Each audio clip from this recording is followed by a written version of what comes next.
சர்க்கரை, கொஞ்சமாக ஒரு அரை டீஸ்பூன் அளவுக்கு காஃபி பொடி, எந்த காஃபி பொடி வேணாலும் எடுத்துக்கலாம், நம்ம வீட்டில் எது இருக்கோ அந்த காஃபி பொடி, 1 டீஸ்பூன் அளவுக்கு தயிர், இது 3ஐயும் போட்டு நல்லா மிக்ஸ் பண்ணிவிட்டு இதை என்ன செய்ய போகிறோம் அப்படின்னாக்கா முகத்தை நல்லா வாஷ் பண்ணிக்கணும். நம்ம முகத்தை ஃபஸ்ட்டு சோப் போட்டு இல்லைனாக்கா ஃபேஸ் வாஷ் போட்டு எண்ணெய் போட்டு ஃபஸ்ட்டு வாஷ் பண்ணிவிட்டு அதுக்கப்புறமா இதை முகத்தில் மேல் வாட்டத்தில் அப்படியே அப்ளை பண்ணி விட்டுட்டு ஒரு 10 நிமிஷம் ஆனதுக்கப்புறம் லைட்டாக ஸ்க்ரப் கொடுத்துட்டு வாஷ் பண்ணிட்டீங்க அப்படின்னாக்கா ஒரு சூப்பரான இன்ஸ்டண்ட்டான க்ளோ கிடைக்கும்.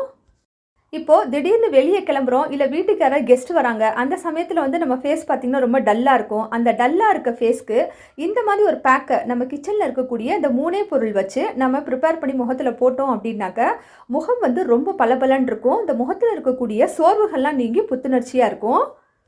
பொதுவாகவே நம்ம இல்லத்தரசிகள் கிச்சனில் வேலை செய்யும்போது நம்ம ஃபேஸை வந்து கவனிச்சுக்கிறதே இல்லை. இந்த மாதிரி நம்ம வாரத்துக்கு 2 தடவை கூட செஞ்சு வச்சுக்கிட்டோம் அப்படின்னாக்கா முகம் பார்த்திங்கனாக்கா நல்லாயிருக்கும். ஒரு